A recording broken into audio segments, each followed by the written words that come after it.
Assalamualaikum warahmatullahi wabarakatuh. Cara Manafalya Salwa dengan nomor 612-123-002.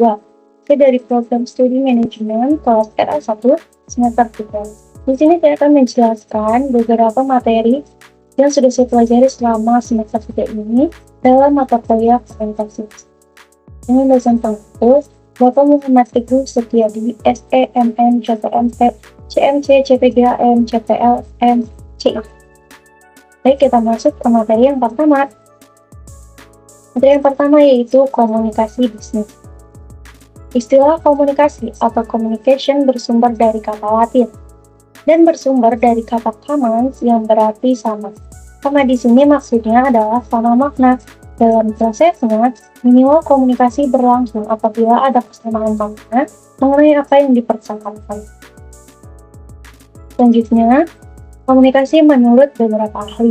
Yang pertama, menurut J.A. Depito menjelaskan bahwa komunikasi berarti bahwa suatu tindakan oleh satu orang atau lebih yang mengirim dan menerima pesan yang terdistorsi oleh gangguan yang terjadi dalam satu konteks tertentu, mempunyai pengaruh tertentu dan ada kesempatan untuk melakukan umpan balik. Yang kedua, menurut Janis dan Ken. Dalam buku Filsafat Ilmu Komunikasi Suatu Pengantar 2005 mendefinisikan komunikasi sebagai suatu proses melalui seseorang atau komunikator menyampaikan stimulus atau biasanya dalam bentuk kata-kata dengan tujuan mengubah atau membentuk perilaku orang lain atau hal lain. Selanjutnya ada cakupan komunikasi yang mencakup beberapa aspek utama. Yang pertama, aspek lingkup internal. Yang pertama yaitu komunikasi vertikal atau atasan bawahan. Yang kedua komunikasi horizontal atau antar rekan kerja. Yang ketiga ada komunikasi diagonal atau lintas divisi atau departemen. Yang keempat yaitu komunikasi formal dan informal. Selanjutnya dalam aspek lingkup eksternal, komunikasi dengan pelanggan atau konsumen. Yang kedua komunikasi dengan mitra kerja atau supplier. Yang ketiga komunikasi dengan stakeholder. Yang keempat ada komunikasi dengan masyarakat. Selanjutnya ada beberapa media komunikasi. Yang pertama itu komunikasi lisan atau tatap muka, telepon. Yang kedua, komunikasi tertulis seperti surat, memo, dan video. Yang ketiga ada komunikasi digital seperti chat dan video conference. Yang keempat itu komunikasi massa seperti media sosial atau website. Selanjutnya ada aspek komunikasi meliputi yang pertama ada verbal atau kata-kata, yang kedua non-verbal berupa gestur, mimik, dan intonasi. Yang ketiga ada visual seperti gambar, grafik, dan yang keempat ada simbolik atau logo, warna, dan icon. Ini ada beberapa bentuk-bentuk komunikasi bisnis. Yang pertama yaitu komunikasi horizontal. Komunikasi horizontal itu komunikasi antara karyawan dengan jabatan yang sama, baik di dalam divisi maupun antar divisi. Yang kedua, ada komunikasi vertikal, yaitu komunikasi antara karyawan dan manajer, atau orang dengan posisi atau level yang berbeda di dalam perusahaan. Yang ketiga, ada komunikasi diagonal, yaitu komunikasi antara orang dengan posisi atau level yang berbeda di dalam perusahaan tetapi tidak secara langsung terikat. Yang keempat ada komunikasi verbal, yaitu komunikasi yang menggunakan kata dalam bahasa baik secara lisan maupun tulisan.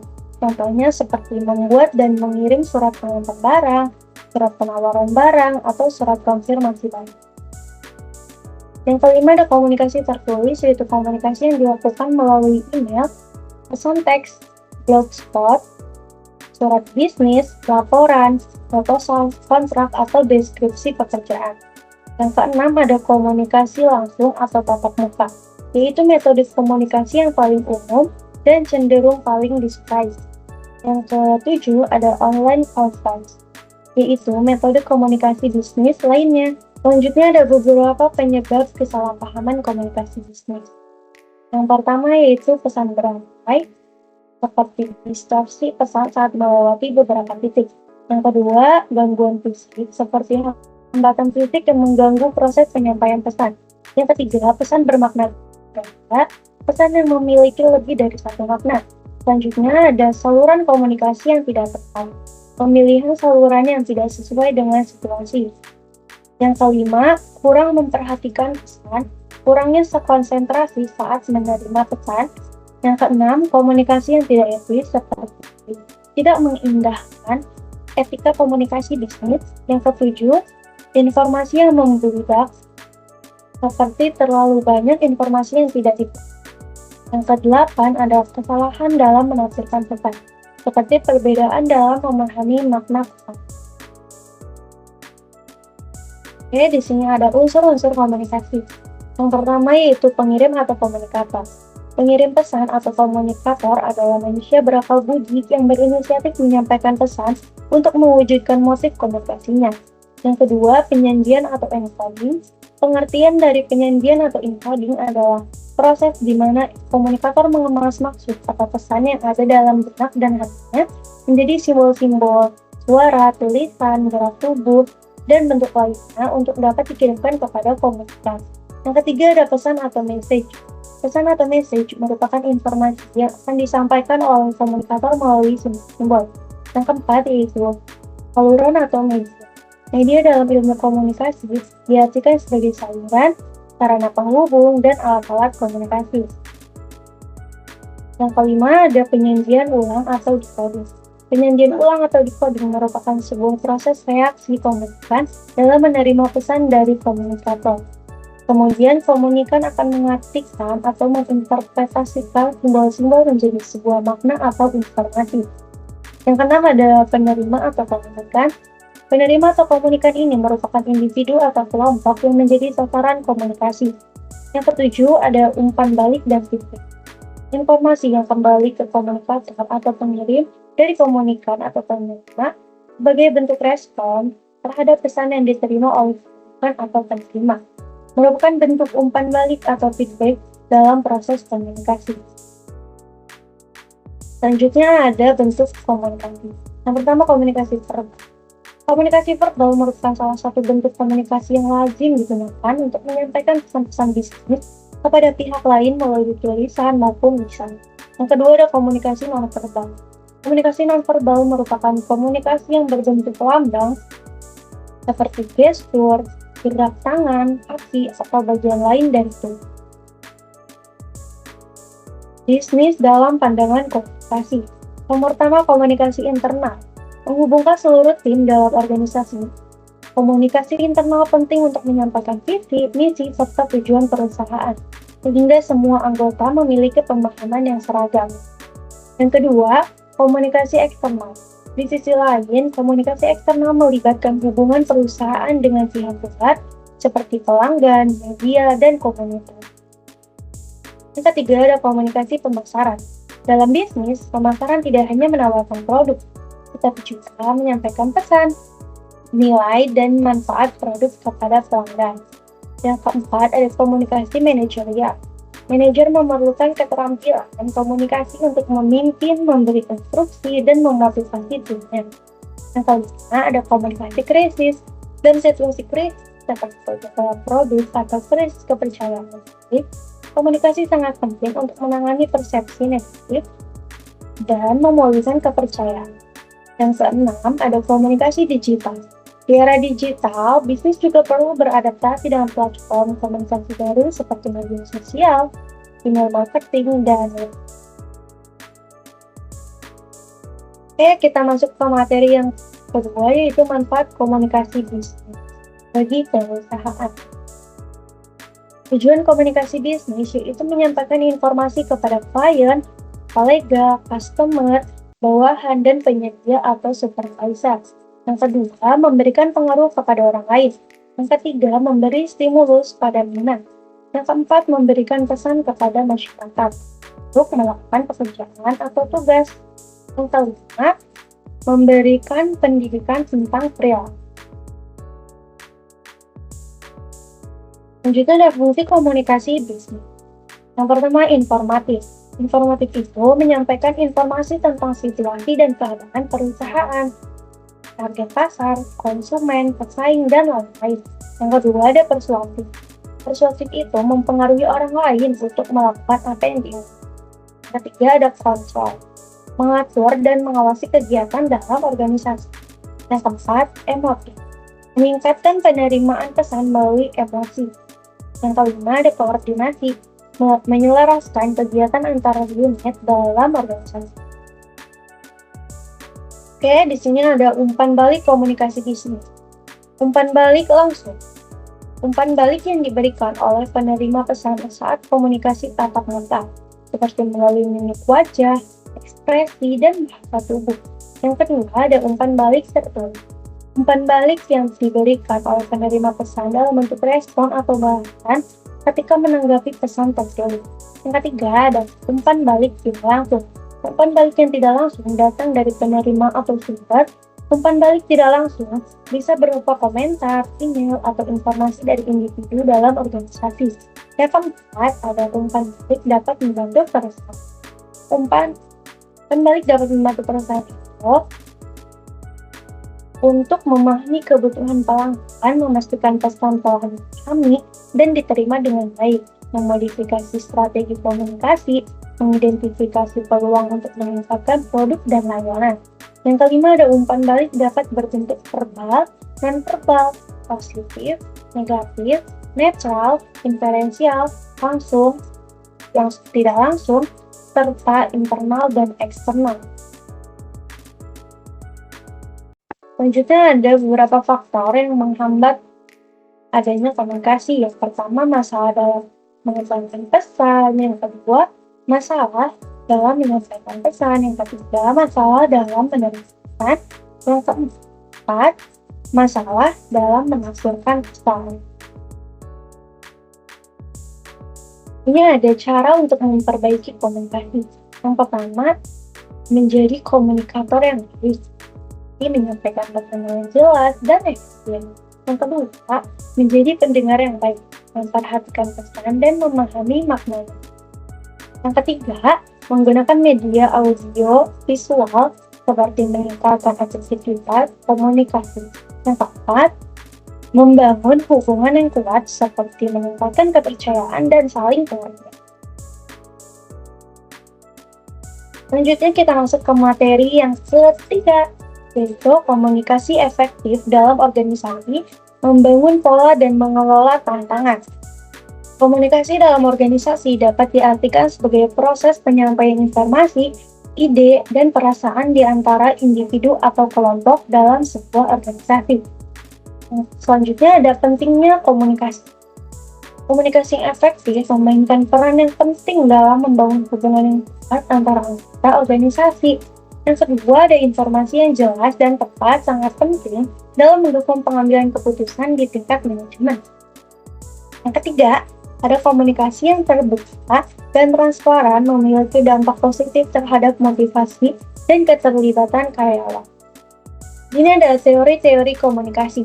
Yang pertama, ada teori transaksional, menekankan bahwa komunikasi adalah proses dua arah di mana pengirim dan penerima saling mempengaruhi satu sama lain. Teori ini menunjukkan bahwa setiap individu dalam proses komunikasi memiliki peran aktif dalam membentuk hasil dan interaksi tersebut. Yang kedua, ada teori interpersonal, menggambarkan bagaimana komunikasi berbasis hubungan dapat mempengaruhi kinerja tim. Kualitas komunikasi interpersonal termasuk kepercayaan, empati, dan dukungan dapat mempengaruhi dinamika tim, kolaborasi, serta pencapaian tujuan bersama. Selanjutnya ada strategi pengelolaan komunikasi bisnis. Yang pertama ada pelatihan komunikasi. Seperti mengadakan pelatihan untuk meningkatkan keterampilan komunikasi karyawan, dapat mengoptimalkan cara mereka berinteraksi. Yang kedua, penggunaan teknologi seperti memanfaatkan berbagai platform komunikasi digital untuk mendukung komunikasi yang lebih cepat dan efisien. Yang ketiga, ada umpan balik yang konstruktif, seperti mendorong budaya umpan balik yang terbuka untuk perbaikan berkelanjutan. Yang keempat, ada peran kepemimpinan, seperti pemimpin yang efektif harus mampu menjadi komunikator yang baik, memberikan arahan yang jelas, dan mendengarkan pendapat serta masukan dari anggota tim. Selanjutnya ada hambatan komunikasi dalam organisasi. Yang pertama itu kurangnya keterbukaan. Ketidakmampuan anggota untuk berbagi ide atau kritik konstruktif dapat menyebabkan masalah dalam komunikasi. Yang kedua, perbedaan budaya. Dalam organisasi dengan keberagaman budaya, perbedaan dalam cara berkomunikasi bisa menimbulkan kesalahpahaman. Yang ketiga, penggunaan jargon. Penggunaan istilah teknis yang tidak dipahami oleh semua anggota dapat menghambat komunikasi yang baik. Ini ada solusi untuk mengatasi salah komunikasi, yaitu dengan cara membangun budaya komunikasi terbuka, seperti menciptakan lingkungan di mana anggota merasa aman untuk berkomunikasi. Yang kedua, mengadakan workshop mengenai komunikasi antar budaya untuk meningkatkan pemahaman dan keterampilan komunikasi. Selanjutnya, kita masuk ke materi yang keempat, yaitu jenis-jenis komunikasi.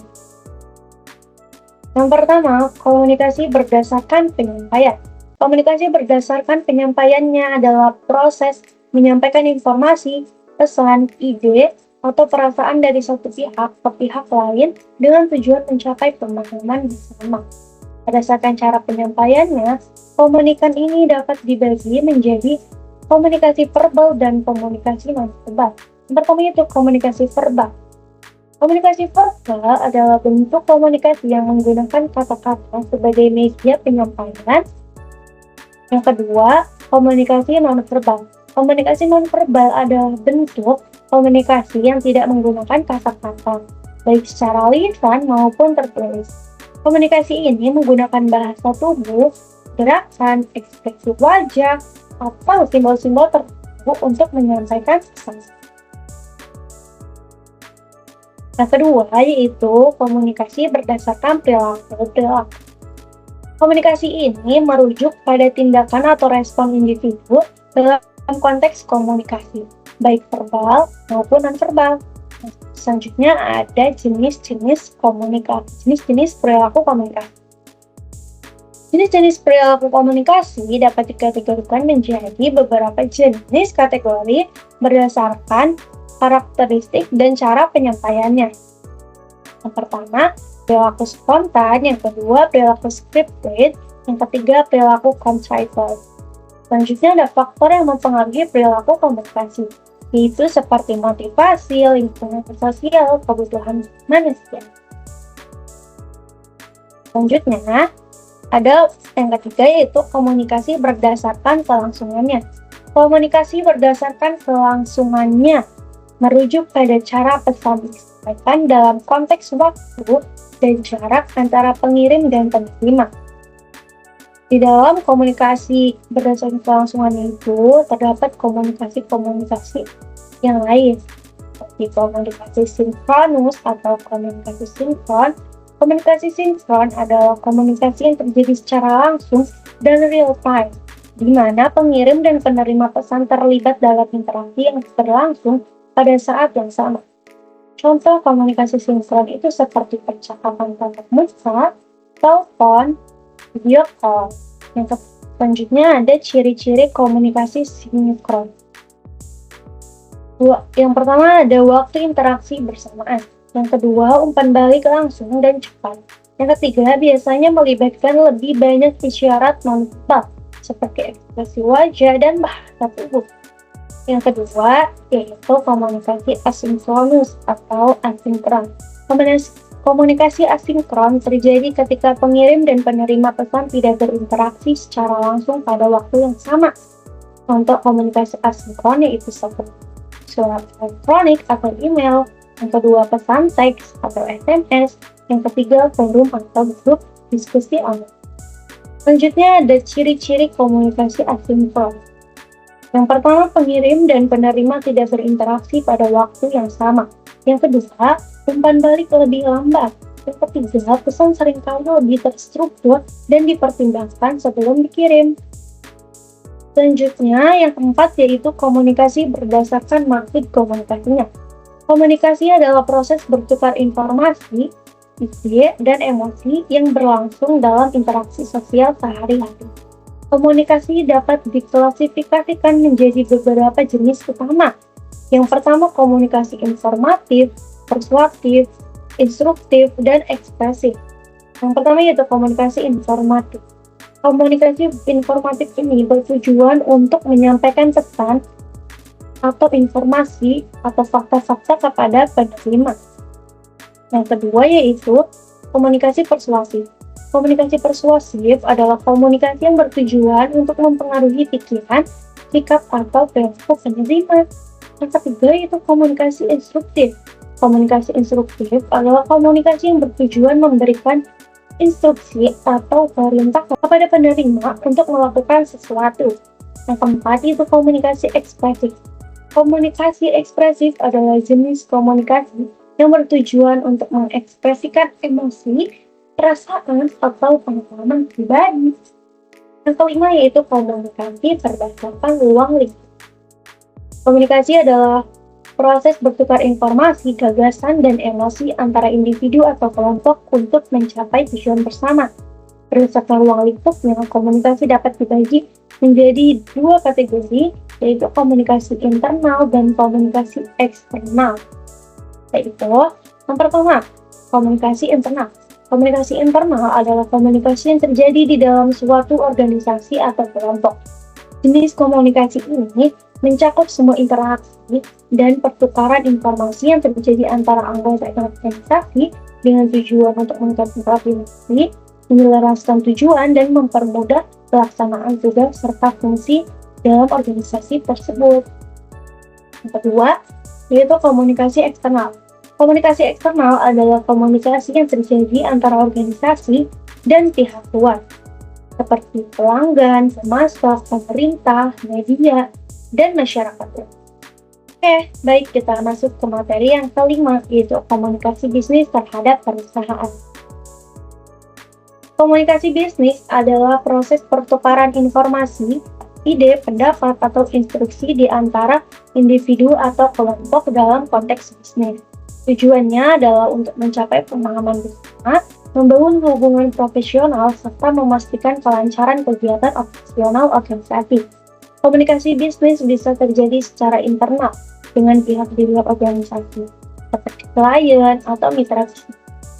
Dalam komunikasi bisnis, penyampaian pesan harus jelas, efisien, dan tepat sasaran agar mendukung pencapaian tujuan perusahaan. Selanjutnya ada kelebihan dan kekurangan komunikasi bisnis. Yang pertama yaitu kekurangan komunikasi bisnis. Kekurangan komunikasi bisnis itu seperti kesalahpahaman, kurangnya transparansi, kehilangan waktu dan sumber daya, konflik dan perselisihan, kerugian reputasi. Selanjutnya ada kelebihan komunikasi bisnis. Yang pertama itu meningkatkan efisiensi. Yang kedua, membangun hubungan yang kuat. Ketiga, meningkatkan motivasi dan moral. Yang keempat, memperkuat citra perusahaan. Yang kelima, memfasilitasi inovasi. Di sini ada tujuan komunikasi bisnis. Yang pertama, menciptakan interaksi maupun hubungan baik dalam perusahaan. Yang kedua, melakukan persuasi atau membujuk pihak lain. Yang ketiga, melakukan kerjasama atau kolaborasi dengan berbagai pihak, baik internal maupun eksternal. Selanjutnya, pentingnya komunikasi bisnis itu mencakup yang pertama, meningkatkan produktivitas dan kinerja komunikasi. Yang kedua, meningkatkan kepuasan pelanggan. Yang ketiga, membangun hubungan baik dengan rekan bisnis. Yang keempat, meningkatkan kepercayaan dan loyalitas karyawan. Di sini ada jenis komunikasi bisnis. Yang pertama, komunikasi internal. Kedua, komunikasi eksternal. Yang ketiga, komunikasi formal. Yang keempat, komunikasi informal. Proses komunikasi dalam bisnis. Sebagai suatu organisasi, setiap perusahaan mempunyai tingkatan yang mengakibatkan komunikasi di dalamnya. Apabila ada satu pihak, kegiatan komunikasi menjadi satu mekanisme sosialisasi, integrasi, dan peningkatan kerjasama, maka pada pihak lain, kegiatan itu merupakan pencerminan dari situasi sosialisasi dan kerjasama yang dimaksud. Dan setiap kegiatan komunikasi mempunyai dua aspek, yaitu aspek aktif dan aspek pasif. Aspek aktif berupa kegiatan yang bertujuan mempengaruhi situasi dan dapat mengubahnya. Sedangkan aspek pasif adalah pencerminan situasi sosial yang bermanfaatkan komunikasi tersebut. Selanjutnya, komunikasi untuk menyelesaikan masalah. Komunikasi sangatlah penting untuk menyelesaikan sebuah masalah, supaya mengerti kapan waktu berkomunikasi yang tepat untuk membicarakan masalah tersebut. Bagaimana cara menciptakan suasana agar pertemuan-pertemuan dapat berhasil. Untuk mempelajari bagaimana menyusun agenda rapat, untuk mempelajari bagaimana menyusun sebuah kelompok diskusi, dan untuk mempelajari yang bersifat sebagai pemimpin dan mengetahui keadaan suatu kelompok. Selanjutnya kita masuk ke materi setelah UTS, yaitu komunikasi efektif antar budaya, mengatasi hambatan dan meningkatkan kerjasama. Dalam era globalisasi, komunikasi antar budaya semakin penting. Perbedaan budaya dapat menjadi sumber kesalahpahaman dan konflik, sehingga pemahaman yang mendalam tentang komunikasi antar budaya sangat penting untuk menciptakan hubungan yang harmonis dan produktif. Komunikasi antar budaya adalah sistem nilai, norma, dan kebiasaan yang dianut oleh sekelompok orang. Budaya mempengaruhi cara individu berinteraksi, menyampaikan pesan, dan memahami informasi. Komunikasi antar budaya adalah proses pertukaran informasi, ide, dan nilai antara individu atau kelompok yang berasal dari latar belakang budaya yang berbeda. Alasan mengapa pentingnya mempelajari komunikasi antar budaya. Yang pertama, bisa mengatasi kesalahpahaman. Karena perbedaan bahasa, nilai, dan norma dapat menyebabkan kesalahpahaman. Memahami komunikasi antar budaya membantu individu untuk beradaptasi dan berinteraksi dengan lebih baik. Yang kedua, meningkatkan keseimbangan. Dalam konteks bisnis, komunikasi antar budaya yang efektif dapat meningkatkan kerjasama dan produktivitas tim yang terdiri dari individu dengan latar belakang budaya yang berbeda. Yang ketiga, yaitu menciptakan lingkungan yang inklusif. Memahami dan menghargai perbedaan budaya membantu menciptakan lingkungan yang lebih inklusif dan toleran. Selanjutnya itu ada hambatan komunikasi antar budaya. Yang pertama, perbedaan bahasa. Bahasa adalah alat utama dalam komunikasi, dan perbedaan bahasa dapat menyebabkan kesalahpahaman. Yang kedua, perbedaan nilai dan norma. Setiap budaya memiliki sistem nilai dan norma yang berbeda, yang dapat mempengaruhi cara individu berperilaku dan berinteraksi. Stereotip dan prasangka dapat menghalangi individu untuk berkomunikasi secara efektif dan terbuka dengan orang dari budaya lain.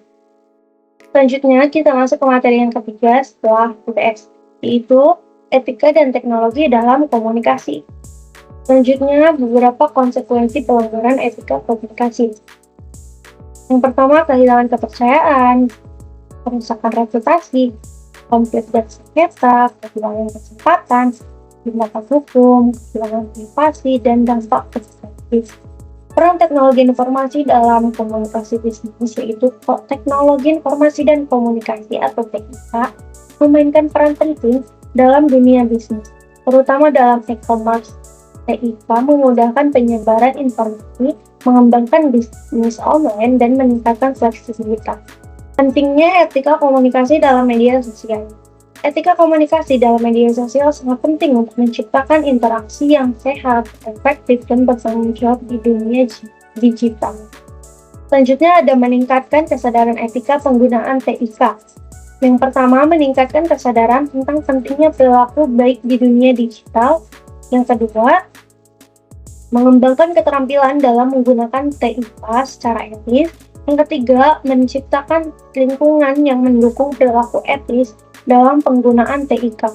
Yaitu, kita masuk ke materi yang ketiga, pusat bisnis dan surat bisnis. Pusat bisnis juga dikenal sebagai distrik bisnis, adalah area yang ditunjuk di sebuah kota untuk kegiatan bisnis dan komersial. Poin penting tentang pusat bisnis termasuk fungsi utama mereka, lokasi strategis, signifikan, ekonomi dan komersial, peluang inovasi dan jaringan, serta lingkungan yang dinamis. Definisi pusat bisnis oleh para ahli. Yang pertama, menurut Ernest W. Burgess, mendefinisikan Central Business District atau CBD sebagai inti dari sebuah kota dengan konsentrasi tinggi gedung perkantoran dan fasilitas komersial. Yang kedua, menurut Homer Hoyt, mengusulkan bahwa pusat bisnis berkembang sektoral dari pusat kota, dengan zona yang membentang keluar berdasarkan fungsi dan penggunaan lahan. Yang ketiga, menurut John C. Harris dan Edward Pullman, menyarankan bahwa kota dapat memiliki beberapa pusat bisnis, masing-masing berfungsi sebagai pusat kegiatan ekonomi dan komersial. Di sini ada beberapa teori terkait pusat bisnis. Yang pertama, teori zona konsentris atau menurut Ernest W. Burgess, menggambarkan perkembangan kota dalam lingkaran konsentris dengan CBD di pusat dikelilingi oleh berbagai zona. Yang kedua, teori sektor atau menurut Howard Hughes, menggambarkan pertumbuhan kota dalam sektor-sektor yang memancar dari pusat masing-masing dengan fungsi yang berbeda. Yang ketiga, teori nuklei ganda atau menurut Chauncey, Harry, dan Edward Pullman, mengusulkan bahwa kota dapat memiliki beberapa pusat bisnis, masing-masing dengan fungsi yang berbeda, menciptakan struktur perkotaan yang lebih kompleks. Teori-teori ini memberikan wawasan tentang perkembangan perkotaan dan peran pusat bisnis dalam struktur dan fungsi kota. Selanjutnya kita masuk ke materi keempat, yaitu proposal. Proposal adalah dokumen yang berisi usulan tentang rencana atau kegiatan yang akan dilaksanakan, disusun secara sistematis dengan tujuan untuk memperoleh persetujuan atau pendanaan. Menurut Mulyana 2012, proposal adalah rencana tertulis yang menjelaskan cara-cara untuk melaksanakan suatu kegiatan atau program menurut Sutrisno Hadi 2007. Proposal adalah dokumen yang disusun untuk merencanakan suatu kegiatan atau penelitian yang akan dilakukan menurut Ari Kunto 2010. Manfaat proposal ada beberapa macam. Yang pertama itu menjadi rencana yang mengarahkan panitia dalam melaksanakan kegiatan. Yang kedua, digunakan sebagai pegangan pelaksanaan sehingga acara atau kegiatan dapat berjalan dengan baik dan sistematis. Yang ketiga, menjelaskan secara tidak langsung kepada pihak yang ingin mengetahui kegiatan tersebut. Yang keempat, memberikan kepada donatur kegiatan apa saja yang akan dilakukan. Yang kelima, meyakinkan para donatur atau sponsor agar mereka memberikan dukungan material maupun finansial. Yang keenam, sebagai alat untuk memperoleh persetujuan dari pihak berwenang. Yang ketujuh, sebagai alat pengontrol jalannya kegiatan. Yang kedelapan, sebagai alat evaluasi kegiatan. Selanjutnya ada syarat-syarat proposal.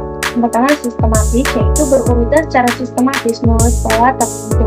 Yang kedua, berencana, dibuat secara sengaja dan telah dipikirkan langkah-langkah pelaksanaannya.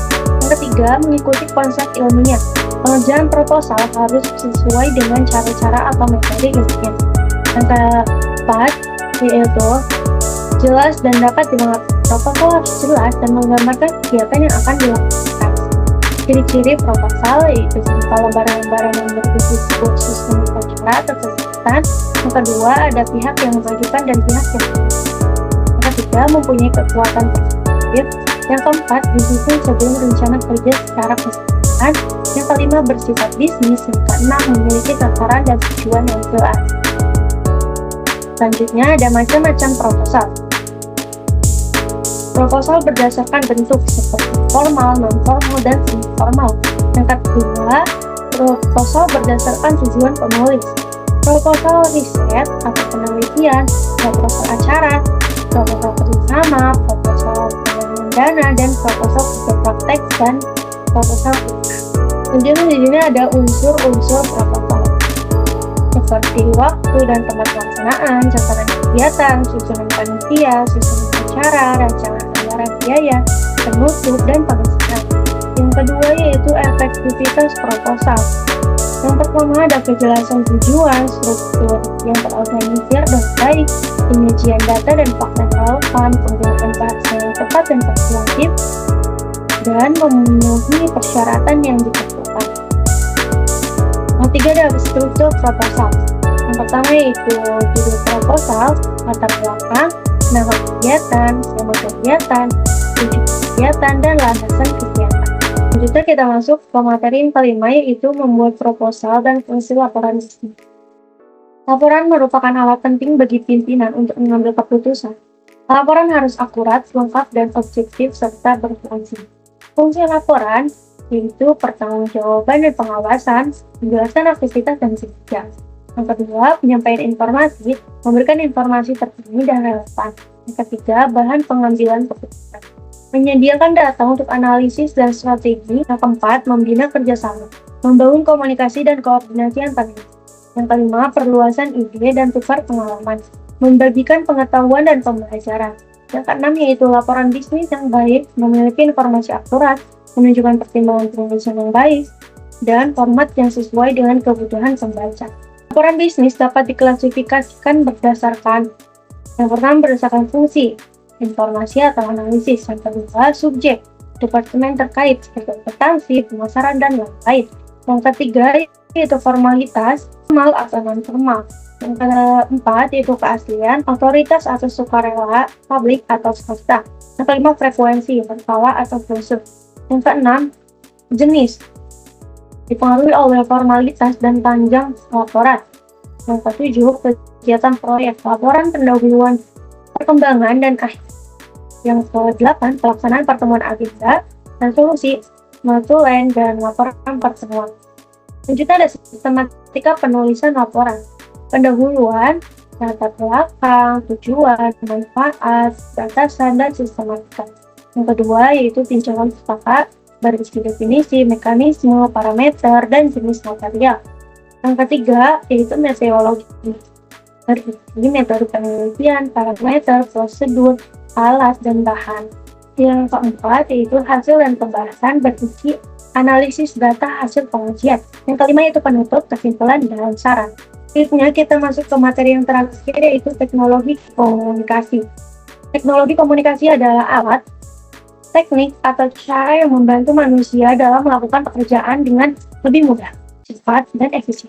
Contoh teknologi komunikasi seperti word processor, printer laser, mesin fax, video tape, email, internet, teleconference, dan telepon.